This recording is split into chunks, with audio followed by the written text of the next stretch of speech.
अस्सलामु अलैकुम वरहमतुल्लाहि वबरकातुहू।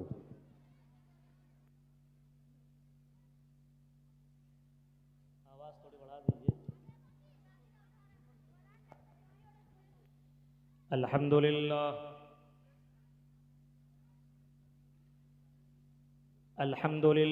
नहमदुहु व नस्तईनुहु व नस्तगफिरुहु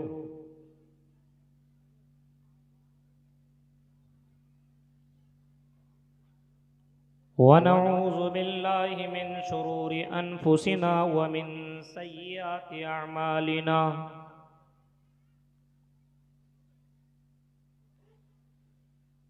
मन यहदिल्लाहु फला मुज़िल्ल लहु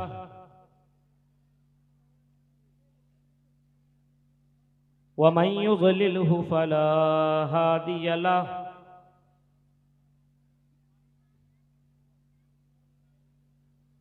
व अशहदु अल्ला इलाहा इल्लल्लाहु वहदहु ला शरीक लहु व अशहदु अन्ना मुहम्मदन अब्दुहु व रसूलुहु।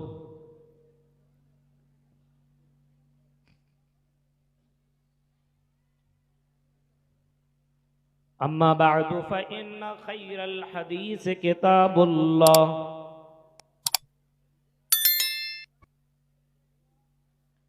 व खैरल हदी हदी मुहम्मदिन सल्लल्लाहु अलैहि वसल्लम व शर्रल उमूरि मुहदसातुहा व कुल्ल मुहदसतिन बिदअह व कुल्ल बिदअतिन ज़लालह व कुल्ल ज़लालतिन फिन्नार।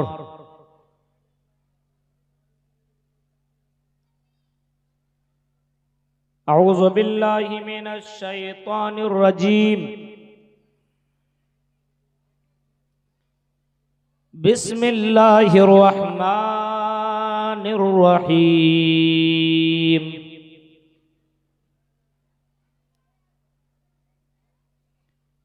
या अय्युहल्लज़ीना आमनू कुतिबा अलैकुमुस्सियाम कमा कुतिबा अलल्लज़ीना मिन क़ब्लिकुम लअल्लकुम तत्तक़ून।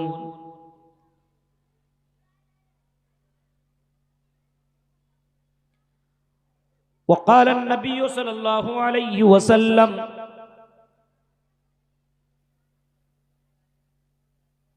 अद्दुआउ हुवल इबादह।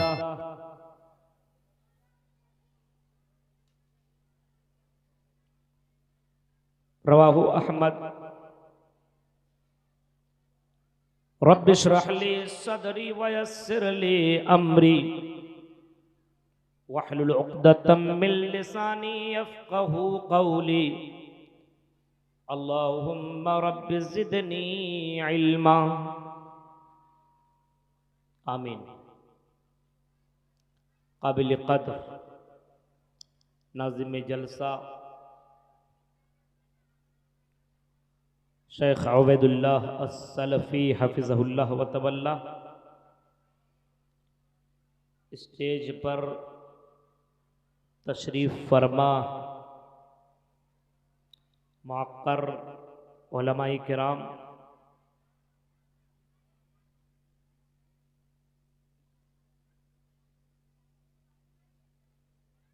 जामिया सलफिया लिल बनीन वल बनात कमल घाटी हिरनपुर पाकुड़ के नहायती अहम ज़िम्मेदारान व मेंबरान, खुसूसन जलसा कमेटी के सेक्रेटरी मेरे मोहतरम दोस्त जनाब जावेद साहब हफ़िज़हुल्लाह, जलसे में तशरीफ़ फरमा हिरनपुर और इसके आसपास से आए हुए मुअज़्ज़ज़ सामीन हज़रात, इस्लामी बुज़ुर्गों, नौजवान दोस्तों, प्यारे बच्चों और पर्दा नशीन मेरी माँ और बहनों, आप का ये अज़ीमुश्शान इजलास आम हर साल बड़े आबोताब के साथ होता है और बड़े मुनज़्ज़म तरीक़े से यहाँ के लोग इस जलसे को मुनाक़िद करते हैं। अभी मैं इश्तिहार पे देख रहा था, ये 37वां जलसा है, 37, यानी 37 सालों से ये चलता चला आ रहा है और मैं कई सालों से आ रहा हूं और देख रहा हूं कि हर साल जलसे के अंदर आप लोग ज्यादा मेहनत करके ज्यादा खूबसूरत और ज्यादा बेहतर बनाने की कोशिश करते हैं। हम आप सब के हक में दुआ करते हैं, जिन्होंने जलसा में टाइम दिया, ताउन दिया, वक्त दिया, मशवरा दिया, उन सब के हक में दुआ करता हूं कि बारिल्लाह सब के इस कुर्बानी को, इस ताउन को अल्लाह कबूल अता फरमाए। अभी मैं डायरेक्ट पहुंचा ही था और हमारे मसलहुद्दीन भाई के मकान में था। शेख जर्जीत सिराजी इटावी साहब से हमारी कुछ गुफ्तगू हो रही थी और फिर बातें हुई कि किस मौजू पे बोलना है, किस पे नहीं बोलना है। बहरकैफ अभी हमारे बिल्कुल करीब एक ऐसा मेहमान आने वाला है जिस मेहमान का इंतजार सलफ सालिहीन कई महीने से पहले किया करते थे। इसी हफ्ते के अंदर हम उस मेहमान से मुलाकात करने वाले। आप एक बात सोचिए कि आपके घर में आपका कोई खास स्पेशल गेस्ट आ रहा हो, मेहमान आ रहा हो, तो आप उसके लिए तैयारी करेंगे और हर तरीके से आप इंतजाम करेंगे। और मुसलमानों के लिए, मोमिनीन के लिए जो ये रमजानुल मुबारक का महीना जो मेहमान की शक्ल में आ रहा है, ये हमारे लिए गोल्डन चांस है। ऑफर दुनिया वाला देता है तो अल्लाह भी ऑफर देता है। बड़ी बड़ी कंपनियों को आप देखेंगे कि बड़ी बड़ी कंपनियां ऑफर दिया करती है। अल्लाह ताला भी अपने बंदों को ऑफर देता है और साल भर में ये महीना मोमिनीन के लिए बहुत ही बड़ा ऑफर वाला महीना है, जिसकी अहमियत हम और आप नहीं समझ रहे हैं, अलग सी बात है। और बहुत से लोगों को सर में दर्द होने लगता है, यार रोजा आ रहा है, रोजा रखना पड़ेगा, नमाजें पढ़ने पड़ेंगी। हाँ, दिन में खुल करके कई लोग होते हैं जो रोजा नहीं भी रखते लेकिन खाते सामने नहीं है। अरे लोग क्या कहेंगे। देखिए शहरों के अंदर होटलों में पर्दे लग जाते हैं और उस पर्दे के अंदर जाकर के लोग खाना खा करके निकलते हैं और सामने वाले को ये बताने की कोशिश करते हैं कि मैं रोजे से हूं। गौर करिए आप, कुछ लोगों को अच्छा नहीं लगता है कि रोजा रखना पड़ जाएगा। सलफ सालेहीन की जिंदगी अगर आप पढ़ेंगे और उसकी जिंदगी का मुताला करेंगे तो आपको पता चलेगा कि सलफ सालेहीन रमजान के 6 महीना पहले रमजान की आमद का इंतजार करते थे और अल्लाह से दुआ मांगा करते थे। अल्लाह से दुआ मांगा करते थे कि बारिला या रब्बल आलमीन हमें रमजानुल मुबारक के महीने से मुलाकात करा दे।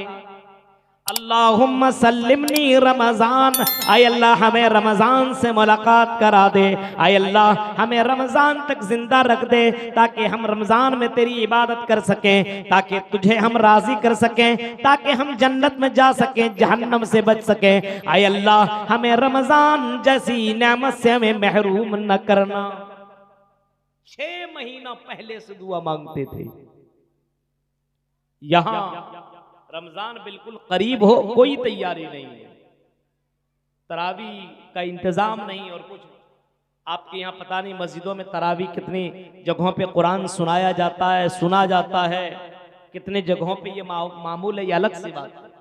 कई जगहों में तरावी की नमाज होती भी है, हाफिज कुरान भी रहते हैं, लेकिन हालात ऐसे हैं कि 2-3 सफ बस मौजूद हैं, बाकी सारे लड़के नौजवान वगैरह बाहर में अपने मोबाइल का इस्तेमाल करते हैं और 1 महीना के लिए भी कुरान सुनने के लिए और इबादत करने के लिए रेडी और तैयार नहीं।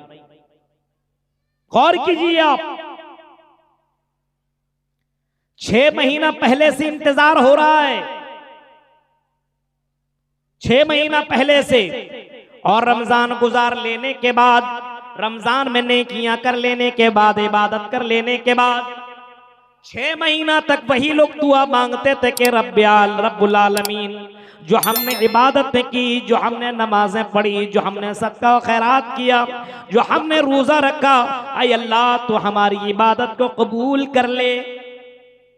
हमारे यहाँ तो मामला ये है कि जैसे ईद का चांद देखा, ऐसा लगता है कि वो जन्नतुल फिरदौस का पक्का दावेदार बन गया। अब उसे मस्जिदों से कोई मतलब ही नहीं है, अब उसे कुरान से कोई मतलब ही नहीं है, अब उसे इबादत से कोई मतलब ही नहीं है। ईद का चांद देख लेने के बाद मस्जिदें वीरान कर देता है। वाकई किसी ने सच कहा है कि तुम कैसे मुसलमान हो, एक चांद देख करके मस्जिदों को आबाद कर देते हो, तो दूसरा चांद देख करके मस्जिदों को वीरान कर दिया करते हो। आज मुसलमानों की हालत यही है मेरे भाई।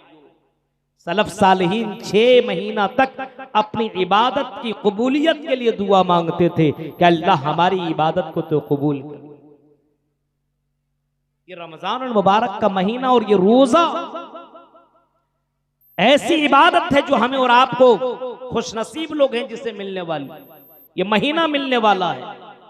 कितने लोग थे ये 2025 के अंदर, जो 2026 में जो रमजान आने वाला है, पता नहीं किनको ये रमजान मुबारक का महीना मिले ना मिले, कौन जानता है। किसी को इतना भी मालूम नहीं है कल का सूरज देखे या ना देखे। लेकिन सलफ सालिहीन 6 महीना पहले दुआ मांगते थे कि अल्लाह रमजान से हमें मुलाकात करा दे, या रमजान को हमसे मुलाकात करा दे। मेरे प्यारे साथियों, आपकी इसी हिरनपुर, इसी कमल घाटी के अंदर शेख इस्माइल साहब भी रहा करते थे। अभी अचानक पिछले महीने उनका इंतकाल हो गया। कौन जानता था कि दुनिया से वो चले जाएंगे और रमजान जैसा महीना उनकी जिंदगी में नहीं आएगा। बहुत से लोग ऐसे गुजरे होंगे जिसकी जिंदगी में 2025 के अंदर रमजान गुजरा, लेकिन रमजान के बाद दूसरे रमजान तक वो जिंदा ना रहे। ये ऑफर हमें और आपको मिल रहा है। पहले से हमें प्लानिंग करनी होगी, पहले से हमें टाइम टेबल बनाना होगा, पहले से हमें शेड्यूल बनाने होंगे कि रमजान के एक एक मिनट को हम जाये नहीं करेंगे। क्यों? ये रमजान इस वजह से अल्लाह रब्बुल आलमीन ने ये महीना हमारे ऊपर इस वजह से रोजा अल्लाह ने फर्ज किया है। कुरान कहता है या अय्युहल्लज़ीना आमनू कुतिबा अलैकुमुस सियाम कमा कुतिबा अलल्लज़ीना मिन क़ब्लिकुम लअल्लकुम तत्तकून, ताकि मुत्तकी बन जाओ। आई मोमिनो, तुम्हारे पर रोजा क्यों फर्ज कर दिया गया? ताकि तुम मुत्तकी बन जाओ। और फिर अल्लाह ने इस आयत के अंदर एक और बात बताई कि तुमसे पहले भी रोजा लोगों पर फर्ज। ऐसा नहीं कि ये तुम्हारे ऊपर ही हो रहा है, कोई ये ना सोचे अरे अल्लाह हमारे ऊपर जुल्म कर रहा है। नहीं, पहले के लोगों के यहाँ नबी अकरम जब मक्का से मदीना गए तो आपने देखा कि यहूदी लोग रोजा रख, आशूरा का रोजा रख रहे हैं। तो अल्लाह के नबी कहते हैं अरे क्यों रोजा रख रहे? कहा कि मूसा अलैहिस्सलाम को नजात मिली थी का ये फिरौन से, और फिरौन गर्क हुआ था यौम आशूरा के मौके पे। तो अल्लाह के नबी ने कहा कि हम ज्यादा हकदार हैं, कि हम मूसा से ज्यादा करीब हैं, इस वजह से हम भी रोजा रखें। यानी उनके यहां भी रोजा था, यहूदियों की यहां, ईसाइयों के यहाँ भी रोजा है। और ईसाइयों के यहाँ पता चलता है कि 40 रोजा वो लोग रखा करते थे। हिंदू धर्म और उनकी मजहबी किताबों को अगर आप पढ़ेंगे तो हिंदू भाई लोग भी आज भी वो व्रत रखते हैं, उपवास रखते हैं। और इसी तरीके से अपने शौहर के नाम पर वो रोजा रखती है ताकि उनके शौहर की जिंदगी बढ़ जाए। उनके यहाँ हिंदू धर्म के यहाँ भी रोजा है, मामला अलग है। हमारे और उनके यहाँ में फर्क है। उसके यहाँ कुछ चीजें खाने की इजाजत है, हमारे यहाँ कोई चीज रोजे की हालत में खा नहीं सकते, पी नहीं सकते। और रोजा फर्ज क्यों? लअल्लकुम तत्तकून, ताकि तुम मुत्तकी बन जाओ। अब सवाल ये पैदा होता है, क्या नमाज के अंदर तकवा पैदा नहीं होता है? क्या नमाज पढ़ने वाला मुत्तकी नहीं बनेगा? क्या हज करने वाला मुत्तकी नहीं बनेगा? क्या तकवा नहीं आएगा? और दीगर आमाल करने के बाद क्या उसके अंदर तकवा पैदा नहीं होगा? अल्लाह क्यों कह रहा है रोजा इस वजह से तुम्हारे पर फर्ज किया गया ताकि तुम मुत्तकी बन जाओ? क्यों? इसकी सबसे बड़ी वजह यह है कि रोजे के अंदर दिखावा नहीं होता है। हर इबादत के अंदर रियाकारी आ जाती है। एक आदमी हाजी साहब हज करने के लिए भी जा ही रहा है, हज भी नहीं किया, खाली फॉर्म भर दिया है। उससे पहले हर जगह हाजी साहब लिखवाना शुरू कर दिया। रियाकारी इतनी ज्यादा बढ़ गई, नमाज पढ़ने के लिए आगे बढ़ता, मस्जिद के अंदर जाता है और नमाज पढ़ने लगता है। बगल में देखता है कि बहुत बड़े आलिम या कोई हमारे बगल में मौलाना करके बैठ गए। मौलाना को देखा और फौरन उसने नमाज धीरे धीरे पढ़नी शुरू कर दी, आराम आराम से पढ़ने लगा ताकि मौलाना की नजर में मैं बेहतर आदमी बन जाऊं और मौलाना मेरी तारीफ करने लगे कि बंदा बड़ी अच्छी नमाज पढ़ता है। मौलाना के आने से पहले कौवे की तरह चोंचे मार रहा था, धड़ा धड़ धड़ा धड़। और जैसी मौलाना को देखा नमाज धीरे धीरे पढ़ने लगा, यानी वो नमाज पढ़ रहा है। अब मौलाना को दिखाने के लिए इस नमाज के अंदर भी रियाकारी आ गई। सदका खैरात देखिए आप, बहुत से लोग देने के लिए 5000 आते हैं और फिर सोचता अरे दिल के अंदर नीयत के अंदर ये बात आ सकती है, माल देने में, अल्लाह के राह में खर्च करने में ये बात आ सकती है कि सबसे ज्यादा मैं चंदा दूंगा ताकि पूरे इलाके में मेरा नाम हो। अगर ये नीयत के अंदर ये बात आ जाए तो आप याद रखिए रियाकारी है, और रियाकारी वाला कोई भी अमल अल्लाह के यहाँ काबिल कबूल नहीं। इसी वजह से हदीस के अंदर आता मन सल्ला युराई फकद अशरक, जिसने दिखावे के लिए रोजा रखा, नमाज पढ़ी, उसने शिरक किया। वमन तसद्दक़ युराई फक़द अशरक, और जिसने दिखावे के लिए सदका किया उसने भी शिरक किया। वमन साम युराई फक़द अशरक, जिसने दिखावे के लिए रोजा रखा उसने भी शिरक किया। यानी दिखावे वाली कोई भी इबादत काबिल कबूल नहीं है। आप दिखावे के लिए कोई काम कर लें, दुनिया के अंदर आपको वाहवाही मिल जाएगी, शोहरत मिल जाएगी, आपका नाम रोशन हो जाएगा, लेकिन कयामत के दिन अल्लाह के नबी अकरम सल्लल्लाहु अलैहि वसल्लम फरमाते हैं 3 लोगों को बुलाया जाएगा, 3 लोगों को बुलाया जाएगा। उनमें से एक आदमी वो होगा जो दुनिया के अंदर अल्लाह के राह में जिहाद करते करते शहीद हो गया होगा। एक आदमी ऐसा होगा बड़ा जरी, बहादुर, मजबूत आदमी, और अल्लाह के राह में जिहाद करते करते शहीद हो गया होगा, लेकिन उसके दिल में ये ख्वाहिश होगी कि हम अगर लड़ते लड़ते शहीद हो जाएं तो दुनिया वाला मुझे शहीद कहेगा, दुनिया वाला मेरा नाम लेगा, मेरे नाम के सामने शहीद लिख दिया जाएगा।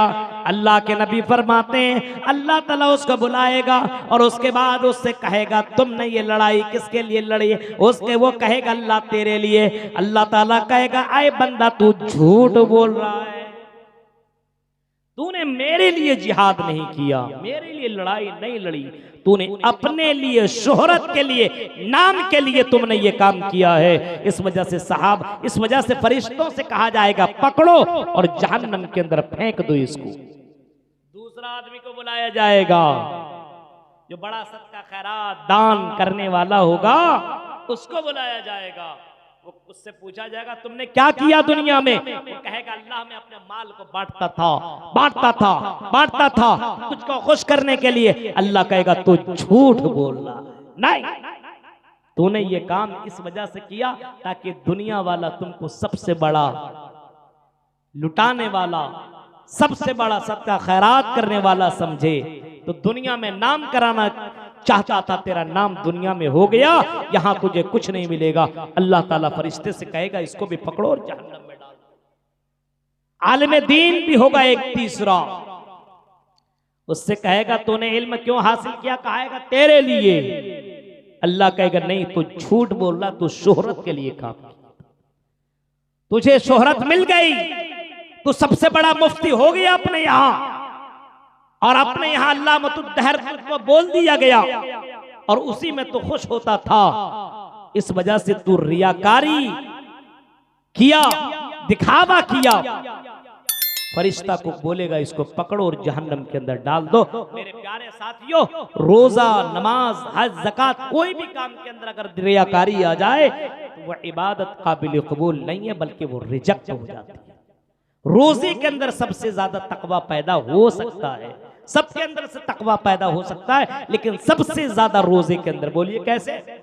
आपके घर के अंदर फ्रीज रखा हुआ है, आजकल तो ससुराल की तरफ से तो फ्रिज मिल ही जाता है, ना मांगो तब भी फ्रिज, हाँ, और दीगर चीजें, अलमारी है, सोफा है, ये है, पलंग है, और अभी 2 व्हीलर, और धीरे धीरे कुछ दिनों के बाद देखिएगा कि 4 व्हीलर का भी जमाना चल निकलेगा। फ्रिज है घर के अंदर, ठंडा ठंडा पानी रखा हुआ है, फल फ्रूट उसके अंदर मौजूद है। बंदा घर के अंदर है, उसकी बीवी उसके घर के अंदर कोई मौजूद नहीं है। फ्रिज का दरवाजा खोलता, ठंडे ठंडे पानी पे नजर पड़ता है, अगर वो चाहे तो पानी उठा करके पी ले, मोहल्ले वाले, समाज वाले को पता नहीं चलेगा कि इसने पानी पिया कि नहीं पिया, ये रोजे से है कि बगैर रोजे से, किसी को मालूम नहीं चलेगा। लेकिन वो पानी फ्रीज से उठाता, ठंड पानी को अपने हाथ में लेता है, वो फिर फ्रीज के अंदर रख देता है। वो हलक से नीचे पानी इस वजह से नहीं उतारता है क्योंकि उसे यकीन है कि अल्लाह देख रहा है, और उस अल्लाह को मालूम चल जाएगा कि मैंने हलक के नीचे पानी किया है। देख रहे हैं अल्लाह का डर, और कितना अल्लाह से डर रहा है। हलक के नीचे नहीं कर रहा है, वजू 5 वक्त कर रहा है, फजर, ज़ुहर, असर, मगरिब के वक्त कर रहा है, लेकिन वजू करते के बाद वो बंदा पानी हलक के नीचे नहीं कर रहा है क्योंकि उसे मालूम है अगर मैंने पानी अंदर कर दिया, हाँ, अपने गांव वाले, मोहल्ले वाले, बीवी बच्चे को पता नहीं चलेगा, लेकिन अल्लाह को मालूम चल जाएगा। इस वजह से बंदा हलक के नीचे पानी नहीं करता है। यही अदा तो अल्लाह को पसंद है, और अल्लाह कहता है आई मेरे बंदे, यही अदा तो मुझे बहुत ही ज्यादा पसंद है, और इसी से तकवा पैदा हो रहा है। अल्लाह से डर की वजह से बंदा हलक के नीचे नहीं कर रहा है, पानी खाना है लेकिन खा नहीं रहा है। शादी किया है, अभी रमजान से पहले शादी किया है, उसकी बीवी है, खूबसूरत सी दुल्हन उसके पास मौजूद है, लेकिन उसको मालूम है कि हालत रोजा में अपनी बीवी से हम बिस्तरी नहीं कर सकता, मुबाशरत नहीं कर सकता। अब बंदा अपने बंद कमरे में अपने बीवी से मुलाकात भी कर सकता है, लेकिन अल्लाह के डर की वजह से और खौफ की वजह से बंदा अपनी बीवी से मिल नहीं रहा है, मुलाकात नहीं कर रहा है, हलाल चीजों को छोड़ रखा है। मेरे प्यारे साथियों, सबसे ज्यादा इसी वजह से कहा जाता है कि रोजे से तकवा पैदा होता है, लअल्लकुम तत्तकून, ताकि तुम मुत्तकी बन जाओ, शायद के मुत्तकी बन जाओ। गौर करिए आप, लेकिन मामला कुछ और है। बीवी छोड़ सकता है, पानी छोड़ सकता है, खाना छोड़ सकता है, लेकिन कहने वाले कहते हैं कि मौलाना मोबाइल नहीं छूट रहा है, और मोबाइल के अंदर वो रील नहीं छूट रहा है, मोबाइल के अंदर वो सारी चीजें आदमी देख रहा है, कर रहा है, और कहता है कि मैं रोजे से हूं। अब बताइए तकवा कहां से पैदा हो? हमने किसी जगह कहा था कि रमजान के महीने में अल्लाह शैतान को बंद कर देता है। किसी ने कहा कि मौलाना शैतान बंद हो या ना बंद हो, इंटरनेट बंद हो जाए मुत्तकी बन जाएगा। यह हाल है आज के दौर में मोबाइल का कि इतना सर चढ़ करके ये मोबाइल का नशा लोगों के दिलो दिमाग में बैठ गया है कि तरावी के नमाज में भी आदमी मोबाइल देखते रहता है, या नमाज हो रही है और पीछे मोबाइल में आदमी स्कोर देख रहा है। और इत्तेफाक कहिए कि उसी महीने के अंदर क्रिकेट का वो IPL भी चलता है और उसी में सट्टे भी लगते हैं। और रमजान के महीने में आदमी तरावी के नमाज छोड़ छोड़ करके बिल्कुल बाकायदा घर में बैठ करके पूरा पूरा मैच देखता है और अपनी वो बरकत वाली रातें बर्बाद कर लेता है। आप अंदाजा लगा सकते हैं मेरे प्यारे साथियों, तो तकवा कहां से पैदा। रोजा सिर्फ इस चीज का नाम नहीं है कि खाने पीने से आदमी रुक जाए, सिर्फ इस चीज का नाम नहीं है कि भूखे प्यासे रह जाए, नहीं। सुबह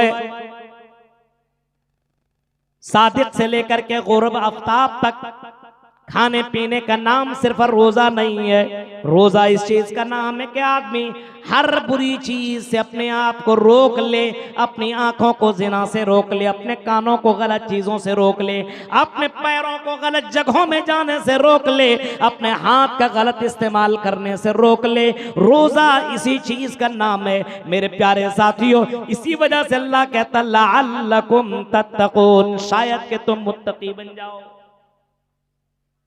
और रमजान का महीना अगर आपको मिल रहा है तो रमजान के महीने में कुछ काम जरूर करिए मेरे भाइयों। ये ऑफर है हम सब के लिए। कौन दुनिया में हमेशा रहने के लिए आया है? न मैं हमेशा रहूंगा ना आप हमेशा रहेंगे। आप जैसे हिरनपुर के अंदर बड़े बड़े लोग रहा करते थे मेरे प्यारे साथियों, आज वो यहाँ मौजूद नहीं है बल्कि अपने कब्र के अंदर मदफून है, अपने कब्र के अंदर लेटे हुए हैं मेरे प्यारे साथियों। इस वजह से रमजान का महीना जब आपकी जिंदगी में आए, अपने मोबाइल को तुम लॉक करो, मोबाइल से सारी चीजें डिलीट करो, रमजान को अल्लाह के लिए खास कर दो, मुत्तकी बनने के लिए सारी कोशिशें करो और अल्लाह से दुआ मांगो कि अल्लाह रमजान के महीने में हमें ज्यादा से ज्यादा इबादत करने की तौफीक दे। शेड्यूल बनाइए, आप शेड्यूल बनाइए। रमजान के महीने में कुरान पढ़ने पढ़ाने का माहौल बनाइए, क्योंकि इसी महीने में तो ये कुरान उतरा है। शहर रमजान अल्लज़ी उन्ज़िला फ़ीहिल कुरान, ये महीने की बरकत है मेरे भाई। इतनी बड़ी किताब, सबसे बड़ी किताब अल्लाह का कलाम, एक एक लफ्ज एक एक हर्फ पढ़ने में सवाब है। अलिफ कोई पढ़ता है अलिफ तो 10 नेकियां, लाम पढ़ता है तो 10 नेकियां, मीम पढ़ता है तो 10 नेकियां, कोई अलिफ लाम मीम बोलता है तो 30 नेकियां। अब बताइए कोई किताब में आपको इतनी नेकियां नहीं मिल सकती है जो कुरान के पढ़ने और सुनने में जो नेकियां मिलती है। और रमजान के महीने में तो नेकियों के सारे दरवाजे अल्लाह खोल देता है। गौर करिए आप। लेकिन रमजान के महीने में भी हमसे ये नहीं होगा। क्या कहा, इक़राउल कुरान फ़इन्नहु याती यौमल क़ियामा शफ़ीअन लिअस्हाबी। ऐ लोगों, अल्लाह के नबी ऐलान करते हुए कह रहे हैं इक़राउल कुरान, ऐ लोगों कुरान पढ़ा करो। ऐ हिरनपुर और कमल घाटी के लोगों, अगर कुरान पढ़ना नहीं जानते हो तो हर किसी के पास एंड्रॉयड मोबाइल है, हर किसी के घर के अंदर मोबाइल मौजूद है। अपने अपने मोबाइल के अंदर अपने फेवरेट कुर्रा की आयतों को और उनकी तिलावत को आप रिकॉर्ड करके अपने घर के अंदर रखिए और फिर कुरान सुनिए। कुरान सुनने में भी उतना ही सवाब आपको मिलेगा। फरमाया इक़राउल कुरान फ़इन्नहु याती यौमल क़ियामा शफ़ीअन लिअस्हाबी। ऐ लोगों, कुरान पढ़ा करो, क्योंकि ये कुरान कल क़यामत के दिन शाफ़े बनकर के आएगा। कयामत के दिन ये कुरान वकील बनकर के आएगा। जिस दिन कोई किसी का काम नहीं आएगा, न बेटा न बाप न भाई न कोई, न बीवी न बच्चे न खानदान वाले न रिश्तेदार वाले, उस दिन ये कुरान बंदे के हक में सिफारिश के लिए आएगा और अल्लाह से कहेगा या रब्बी मनातुहुन्नौम, ऐ परवरदिगार ऐ रब्बिल आलमीन, हमने इसको रात में सोने से रोक रखा था। ये तेरे कुरान की तिलावत किया करता था, जागता था, ये कुरान सुना करता था। आए रब्बुल आलमीन, इसके गुनाह को तू बख्श दे। कुरान आपके लिए शाफे बनकर के जाएगा। अंदाजा लगाइए, जहां कोई, आप यहां से चल जाइए आसाम तरफ, जहां पे आपका कोई सपोर्टर ना हो, कोई आपके हक में आपके फेवरेट में बोलने वाला ना हो, और आपको पुलिस पकड़ ले और आपको वहां पे कोर्ट में, अदालत में लेकर के जाए और वहां पे आपका कोई सपोर्टर खड़ा हो जाए और आपके हक में सिफारिश करने लगे, मेरे भाइयों आपके दिल को कितना सुकून मिलेगा। और वो कयामत का वो मंजर मैदान महशर में जब आपके लिए कुरान शाफी बन करके आएगा, तब आपको अंदाजा लगेगा कि हमने कुरान पढ़ करके कितना बड़ा काम किया। जामिया सल्फिया लिल बनीन वल बनात में पढ़ने वाले बच्चे और बच्चियां, पढ़ाने वाले मुअल्लिमीन और मुअल्लिमात, ये कोई आम नहीं है। तुम में सबसे बेहतर, सबसे अच्छा खैरुकुम मन तअल्लमल कुरान, कुरान पढ़ता हो और कुरान सिखाता हो, पढ़ाता हो, सबसे अच्छा। रमजान के महीने में, ये रमजान ये कुरान का महीना है। अल्लाह के नबी रमजान के महीने में आप कुरान सुन रहे हैं, कुरान सुना रहे हैं, कुरान पढ़ रहे।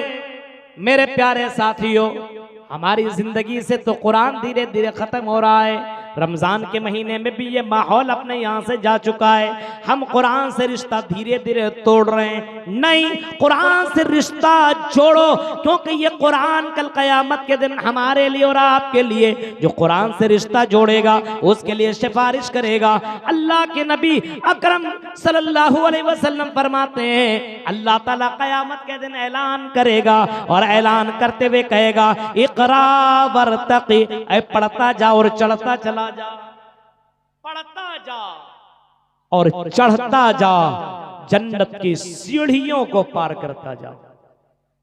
अंदाजा लगाइए आप।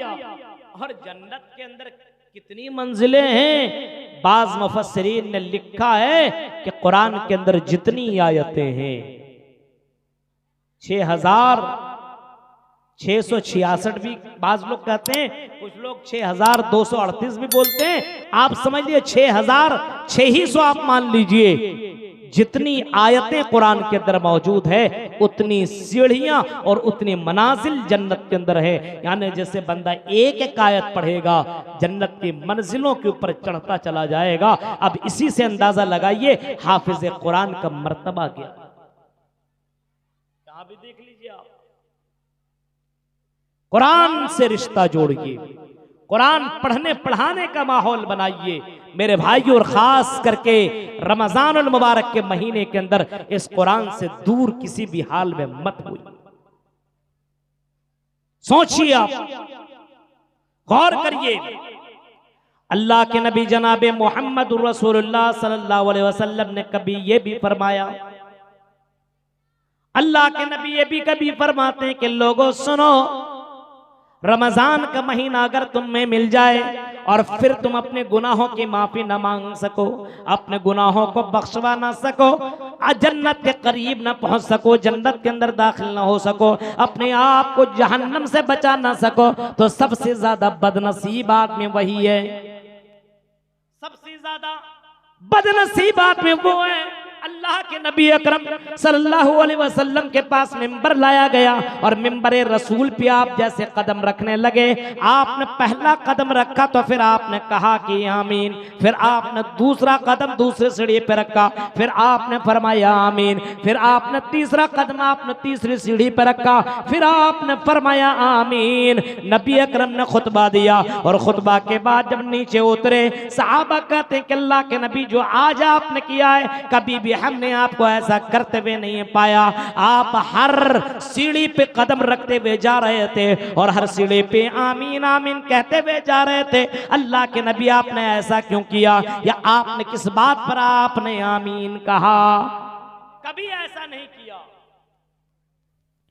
अल्लाह के नबी कहते हैं सहाबियों सुनो, जब मैंने पहली सीढ़ी पे पहला कदम रखा, हजरत जिब्राइल अमीन आते हैं और आने के बाद मेरे कान में ये कहते हैं, आई मोहम्मद सल्लल्लाहु अलैहि वसल्लम, वो आदमी बर्बाद हो जिसकी जिंदगी में रमजान जैसा महीना आए और रमजान का महीना पा लेने के बाद अल्लाह को राजी न कर सके, कुरान पढ़ ना सके, दुआएं मांग ना सके, तिलावत ना कर सके, जन्नत हासिल न कर सके, वो आदमी बर्बाद हो। तो अल्लाह के नबी कहते हैं कि आमीन।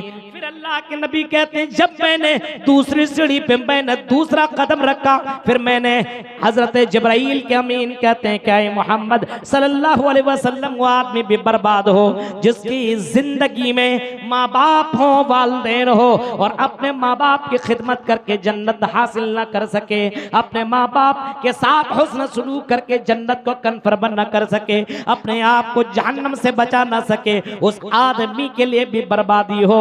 फिर आपने फरमाया आमीन। उसके बाद अल्लाह के नबी कहते हैं जब मैंने तीसरी सीढ़ी पे कदम रखा, फिर आपने हजरत जिब्राइल अमीन के हजरत जिब्राइल अमीन ने आपके कानों में कहा कि वो आदमी भी बर्बाद हो जिसके सामने आपका नाम लिया जाए, मोहम्मद का नाम लिया जाए और ये आपके लिए छोटा सा दरूद सल्लल्लाहु अलैहि वसल्लम भी ना बोले, उस आदमी के लिए भी बर्बादी हो। मेरे प्यारे साथियों, तसव्वुर करिए, गौर करिए, हमारी जिंदगी में रमजान जैसा महीना आ रहा है और फिर हम उसकी कोई तैयारी नहीं कर रहे हैं और रमजान के लिए हम कुछ भी मेहनत नहीं कर रहे हैं। जैसे आम महीना गुजर रहा वैसे उस महीने को भी हम गुजारने के लिए रेडी हैं। रमजान के महीने में एक और काम कीजिए। कौन सा काम? दुआ का एहतमाम कीजिए। अहले हदीस के यहाँ तो दुआ खत्म है। किस मौलवी ने फतवा दे दिया कि दुआ नहीं मांगनी चाहिए? किस मौलवी ने? ये दुआ ही तो मेन इबादत है। अद्दुआ हुवल इबादा, दुआ ही इबादत है। ये नमाज हम और आप पढ़ रहे हैं और नमाज में जैसे हाथ बांधते हैं अल्लाहू अकबर करके, सीने के ऊपर हाथ रखते हैं और फिर जब जो सूरह फातिहा पढ़ती हैं पूरी की पूरी तो दुआ है अल्हम्दुलिल्लाहि रब्बिल आलमीन अर्रहमानिर रहीम मालिकी यौमिद्दीन इय्याका नअबुदु व इय्याका नस्तईन। अल्लाह की हम्द व सना बयान करने के बाद हम दुआ मांगते हैं इय्याका नअबुदु व इय्याका नस्तईन इहदिनस सिरातल मुस्तकीम। अल्लाह हमें सीधे रास्ते पे चला। ये नमाज का एक दूसरा नाम दुआ ही तो है। नमाज पढ़ रहा है बंदा गोया कि अल्लाह से दुआ मांग रहा है, रुकू में जा रहा है, रुकू में दुआ मांग रहा है, रुकू से उठ रहा तब भी दुआ मांग रहा है, रुकू के बाद सजदे में जा रहा तब भी दुआएं मांग रहा है। यानी बंदा नमाज में भी है तब भी दुआ मांग रहा है। इसी वजह से अल्लाह के नबी कहते हैं अद्दुआ हुवल इबादत, दुआ ही तो इबादत है, दुआ ही इबादत है। और अल्लाह के नबी अकरम सल्लल्लाहु अलैहि वसल्लम सबसे ज्यादा दुआ का एहतमाम करते थे। सबसे ज्यादा दुआ का एहतमाम करते थे। यहां तक के लैट्रिन और बाथरूम में जा रहे हैं तब भी दुआ पढ़ते हुए जा रहे हैं अल्लाहुम्मा इन्नी औज़ु बिका मिनल खुबुसि वल खबाइस। निकल रहे हैं तो गुफरानका, सवारी पे चढ़ रहे हैं तब भी दुआ पढ़ते हुए जा रहे हैं, आईना देख रहे हैं तब भी दुआएं पढ़ रहे हैं, कपड़े पहन रहे हैं तब दुआ पढ़ रहे हैं, बीवी से मुलाकात कर रहे हैं हम बिस्तरी तब भी दुआ पढ़ रहे हैं। मेरे प्यारे साथियों, आज अहले हदीसों को यहां से दुआएं खत्म हो रही है। नमाज जैसे हुए अस्सलाम वालेकुम रहमतुल्लाह, अस्सलाम वालेकुम, दौड़ ऐसा दौड़ेगा लगेगा जेल का गेट खोल दिया गया। ये कौन सा सिस्टम आपने अपनाया है? दुआ नमाज से पहले भी किया करो, 5-10 मिनट पहले पहुंच जाया करो और अल्लाह के बारगाह में दुआ मांग लिया करो और नमाज पढ़ लेने के बाद भी दुआ मांगा करो। मैं ये नहीं कहूंगा कि इमाम साहब दुआ मांगे तभी मांगो, इमाम साहब को जरूरत ना हो तब आप क्यों और आपको जरूरत है तो क्या कीजिएगा? इमाम साहब जो करे वही करिएगा। अब इमाम साहब की शादी नहीं हुई, इमाम साहब बोले अल्लाह मुझे बीवी दिला दे, तो आप भी बोलिएगा आमीन, और आपको ऑलरेडी एक मिली हुई है, फिर क्या होगा? गौर करिए मेरे प्यारे साथियों, यहां मना नहीं है, यहां इज्तिमाई दुआ करने से मना किया जा रहा है। आपको जो जरूरत है आप मांगिए, नमाज से पहले, नमाज के बाद, चलते हुए, बैठते हुए, सोते हुए, रात की तारीकी में उठ करके आप दुआ मांगिए। सबसे बड़ा हथियार हमारी जिंदगी में अगर है तो वो है दुआ, और दुआ वल इबादा। अब मंजर उठाइए जंगे बदर का मंजर। नबी अकरम सल्लल्लाहु अलैहि वसल्लम जंगे बदर में मौजूद है। मैदान बदर के अंदर मौजूद है। पहली जंग हो रही है, मुसलमान और काफिर के दरमियान पहली जंग लड़ी जा रही है। मुसलमान अभी मजबूत नहीं हुए, मुसलमान के पास जवान भी हैं, बच्चे भी हैं, बूढ़े भी हैं, और हालत यह है कि किसी के पास तीर है तो तलवार नहीं, और किसी के पास तलवार है तो नेजा नहीं, और किसी के पास नेजा है तो ढाल नहीं। अल्लाह के नबी ने जब अपनी तादाद, अपनी जमात की तादाद 313 देख ही लिया, उसके बाद आपने काफिरों की तादाद पर नजर दौड़ाई। आपने देखा कि 1000 से ज्यादा हैं ये लोग, और हजारों के हजार बिल्कुल जवान हैं, हट्टे कट्टे हैं, और सबके पास तीर है, तलवार है, नेजा है, ढाल है, सबके पास सवारी है। अल्लाह के नबी अकरम सल्लल्लाहु अलैहि वसल्लम रात में नमाज पढ़ रहे हैं सजदे में, और अल्लाह से दुआ मांग रहे हैं, अल्लाहुम्मा इन तुहलिक हाज़िल साबा मिन अहलिल इस्लाम ला तुअबद फिल अर्ज़ इलाहल आलमीन। आई परवरदिगार आलम, ये छोटी सी जमात, मुसलमानों की ये छोटी सी जमात अगर आज हार गई, अगर आज इसे शिकस्त हो गई, आज अगर ये मगलूब हो गई, तो आय अल्लाह तेरा कोई नाम लेने वाला बाकी ना होगा, आय अल्लाह तेरा कोई नाम लेने वाला ना होगा। अल्लाह के नबी रात भर दुआ मांग रहे हैं। गौर करो मेरे प्यारे साथियों, गौर करो, अल्लाह के नबी उस कंडीशन में भी अल्लाह से दुआ मांग रहे हैं। यानी दुआ हर जगह, आदमी का सबसे बड़ा हथियार तो दुआ ही है, लेकिन दुआ मांगने का भी तरीका होना चाहिए। दुआ मांगने का ढंग नहीं हमारे पास, और आजकल दुआ तो खुद नहीं मांगते, कहते मौलाना दुआ कर दीजिए। अरे क्या दुआ कर दें, वो कौन सी दुआ कर दें? आपको खुजलाहट है तो आप अपने आप से खुजलाइएगा, तब वो खुजलाहट मिटेगी। अब किसी को बोलिएगा हमारी पीठ में खुजलाहट हो रही है, खुजला दीजिए, वो आपकी तरह नहीं खुजला पाएगा। आपको तकलीफ, आपको दर्द है तो आप दुआ मांगिए। इसी वजह से कुरान कहता है उदू रब्बकुम तज़र्रुअन व खुफिया, ऐ मेरे बंदो मुझे पुकारो, मुझे पुकारो, मुझसे दुआ मांगो, तज़र्रुअन व खुफिया, तन्हाई में और गिड़गिड़ाते हुए आजिज़ी के साथ मुझे पुकारो। यहाँ दुआ मांगी जाती है। रमजान में किसी लड़की पर नजर पड़ गई, किसी की बीवी बड़ी खूबसूरत है, अब दुआ मांगते अल्लाह उसकी बीवी हमें दिला दे, ये दुआ है। किसी की गाय बहुत ज्यादा दूध देती है, अब उसकी नजर उसके पड़ गई, अब कहता अल्लाह उसकी गाय हमें मिल जाए। ऐसी ऐसी दुआएं, यहाँ दुआओं में गर्लफ्रेंड के लिए दुआएं मांगी जाती है। गौर करिए मेरे प्यारे साथियों, तसव्वुर करो, दुआ मांगो तो अल्लाह के नबी कहते हैं अगर तुम दुआ मांगते हो तो ये दुआ मांगो, रब्बना आतिना फिद दुनिया हसना व फिल आखिरति हसनतम व क़िना अज़ाबन्नार। हाय अल्लाह, दुनिया की भलाई मुझे नसीब अता फरमा और आखिरत की भलाई भी मुझे नसीब अता फरमा, व क़िना अज़ाबन्नार, और अल्लाह मुझे अज़ाब जहन्नम से बचा ले, अज़ाब अलीम से बचा ले, जहन्नम की आग से हमें बचा ले। अल्लाह के नबी ने और दुआएं आपने सिखाई, बहुत सारी दुआएं आपने सिखाई। आपने फरमाया जब तुम नमाज पढ़ लो और 4 रकात 2 रकात पढ़ लो और आखिरी तशहुद में जब बैठो तो फिर ये दुआ मांगा करो, अल्लाहुम्मा इन्नी अऊज़ु बिका मिन अज़ाबि जहन्नम व अऊज़ु बिका मिन अज़ाबिल क़ब्री व अऊज़ु बिका मिन फितनतिल महया वल ममात, अल्लाहुम्मा इन्नी अऊज़ु बिका मिनल मासम वल मग़रिब।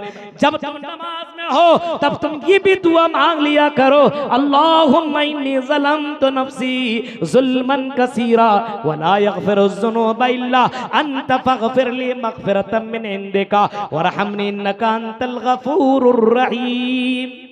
कितनी दुआएं बताऊं, सारी दुआएं, इन दुआओं का विर्द कीजिए, मांगिए आप, और मांगिएगा नहीं और कहिएगा कि मौलाना अल्लाह हमारी सुनता ही नहीं है। अल्लाह कैसे सुनेगा, मांगने का ढंग नहीं है। और अल्लाह कहता है मुझसे नहीं मांगोगे तो मैं नाराज हो जाऊंगा।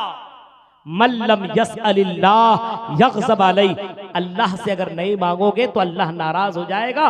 बंदा बंदे से मांगते रहता, बंदा नाराज हो जाता है। बंदे और अल्लाह के दरमियान में ये फर्क है।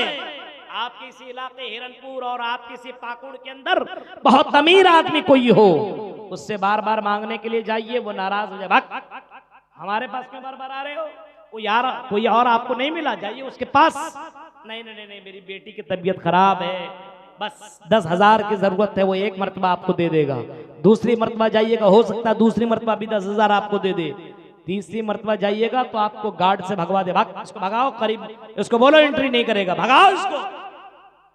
यहां इंसान इंसान से मांगे तो इंसान नाराज, लेकिन अल्लाह से अगर नहीं मांगोगे तो फिर अल्लाह नाराज हो जाएगा। जितना मांगोगे अल्लाह उतना खुश होता है। और अल्लाह ऐलान करते हुए कहता है, उदऊनी अस्तजिब लकुम, ऐ मेरे बंदे मुझे पुकार, मैं तुम्हारी पुकार को सुनूंगा। मुझे पुकारो। सजदे की हालत में अल्लाह सबसे करीब होता है।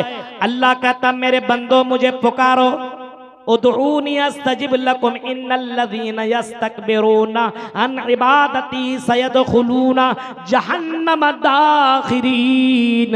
जो मुझे नहीं पुकारते या फिर मुझे पुकारने में तकब्बुर करते हैं, मुझसे दुआ मांगने में तकब्बुर करते हैं, घमंड करते हैं, मुझे मांगने की क्या जरूरत है, तो अन करीब वो बंदा जहन्नम के अंदर दाखिल होगा। अल्लाह से मांगो मेरे प्यारे साथियों, अल्लाह की तारीफ करो, अल्लाह की हम्दो सना बयान करो, फिर अल्लाह से मांगो। और इस रमजान के महीने में तो खास करके जब आपके सामने इफ्तार मौजूद हो, 10 मिनट पहले बैठ लिया कीजिए। इफ्तार से पहले आपके सामने खाने पीने के सामान मौजूद हैं, लेकिन आप अल्लाह की ऑर्डर के बिना या फिर गुरूब आफ्ताब का इंतजार करते हैं कि सूरज डूबेगा तब इफ्तार करूंगा। आप एक एक मिनट का इंतजार कर रहे हैं और अपने हलक के नीचे पानी नहीं डाल रहे हैं। ऐसे मौके पे आप अगर दुआ करें तो अल्लाह के नबी कहते हैं ऐसे बंदों की दुआ अल्लाह रद्द नहीं करता। यहाँ क्या है, बातें बातें हो रही है, डराक सिखा लिया, कोई दुआ हुआ कुछ नहीं। मेरे प्यारे साथियों, रमजान के महीने में दुआ का एहतमाम करें।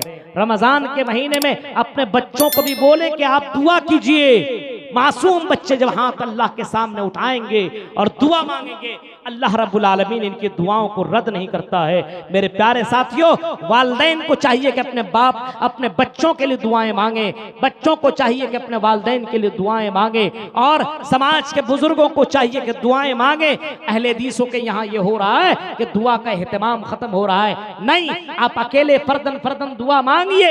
अल्लाह के नबी हर समय आपने दुआ मांगी है और आपने दुआ मांगने का हुक्म दिया है। और बाकायदा कुरान ऐलान करते हुए कहता है, उदऊनी अस्तजिब लकुम, मेरे बंदो मुझे पुकारो, मुझसे मांगो, मैं तुम्हारी पुकार को सुनूंगा। एक हदीस में आता है बुखारी शरीफ के अंदर कि अल्लाह ताला आसमान दुनिया में आखिरी पहर उतरता है, आखिरी पहर, और आखिरी पहर उतरने के बाद अल्लाह ताला ऐलान करते कहता है, कौन है जो मुझसे इस्तिग़फ़ार तलब करे, मुझसे तौबा करे, मुझसे माफी मांगे, मैं उसे माफ कर दूंगा, मैं उसे बख्श दूंगा। कौन है जिसको किसी चीज की जरूरत हो, मुझसे मांगे, मैं उसकी जरूरतें पूरी कर दूंगा। अल्लाह ताला आसमान दुनिया में रोजाना आता है और बाकायदा अल्लाह ताला कहता मेरे बंदे मुझसे मांग ले। ओ दुनिया के लोगों, अल्लाह से मांगो, अल्लाह दुनिया के अंदर भी भलाई देगा, दुनिया के अंदर भी इज्जत देगा, मरने के बाद जन्नत देगा। इस वजह से रमजान के महीने में कुरान का एहतमाम करो, रमजान के महीने में रोजा की हालत में दुआ करने के एहतमाम करो। मेरे प्यारे साथियों, रमजान के महीने में सदका खैरात का एहतमाम क्या करो, ज्यादा से ज्यादा सदक़े किया करो। रमजान के महीने में इबादत कसरत से किया। याद रखिए आप, क्या पता आइंदा साल हम जिंदा रहें या ना रहें।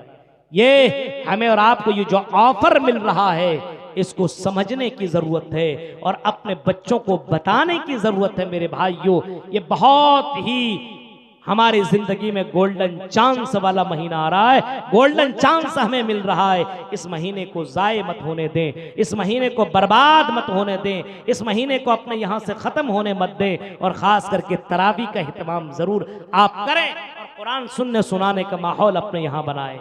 कुछ लोग क्या करते हैं, मौलाना पैरों में दर्द, घुटने में दर्द, तरावी नहीं पढ़ पाऊंगा। उसकी बीवी कहते हट, क्यों नहीं तरावी पढ़ेगा, हाफिज साहब तरावी पढ़ाते, तरावी पढ़ो। शौहर कहता नहीं पढ़ पाऊंगा, पैरों में दर्द, घुटने में दर्द, दिन भर काम करता हूं, तरावी नहीं पढ़ पाऊंगा। तो कहता रोजा रख लो, ताकि रोजा रखूंगा तो फिर काम कैसे करूंगा। इस वजह से रोज़ा भी नहीं रखूंगा, खाना तुम बना करके दोगे। बीवी कहती है कि रोज़ा भी नहीं रखोगे, तरावी भी नहीं पढ़ोगे। तो फिर पूछती है अच्छा ये बताओ इफ्तार करोगे कि नहीं करोगे। आदमी कहता काफिर समझे हो, इफ्तार तो करेंगे। मेरे भाइयों आजकल देखिए कहीं पार्टी मिल जाए इफ्तार की तो आज मुसलमान रोजेदार हो या ना हो फिर भी उन पार्टी में जा करके इफ्तार करता है। सोचने वाली बात है मेरे भाइयों, आज हमारी हालतें कहां से कहां हो चुकी है और किस जगह पे हम पहुंच चुके हैं, कौन से रियाकारी पे हम उतर आए हैं। मेरे प्यारे साथियों बहुत करीब हम उस महीने के हैं, बस 2-4 दिन के अंदर उस महीने के अंदर हम अपने कदम को रख देंगे। इस वजह से शेड्यूल बनाइए और तरतीब दीजिए कि हमें कब उठना है, कब खाना है, कब सोना है, कब जागना है। और अपने बच्चों को भी बताइए ज्यादा से ज्यादा कुरान पढ़िए, ज्यादा से ज्यादा दुआएं मांगिए। अभी चंदा भी होना है, उसके बाद शेख जगजीत सिराजी साहब का भी खिताब होना है। मेरे प्यारे साथियों इन सब बातों के बाद मैं अब अपनी बात को खत्म करता हूं इस उम्मीद के साथ शायद के उतर जाए तेरे दिल में मेरी बात। रब्बुल आलमीन कहने वाले को, सुनने वाले को, सबको अमल करने की अल्लाह तौफीक अता फरमाए। रब्बुल आलमीन ये जो महीना आ रहा है इस महीने में अल्लाह हमें तुझे राजी करने वाला बना दे, इबादत करने वाला बना दे। रमजान को रमजान की तरह हमें जिंदगी गुजारने की तौफीक अता फरमा। रब्बुल आलमीन रमजान के बाद भी रमजान की तरह जिस तरह हम इबादत करते हैं बस कंटिन्यू हमें इबादत करने वाला बना दे।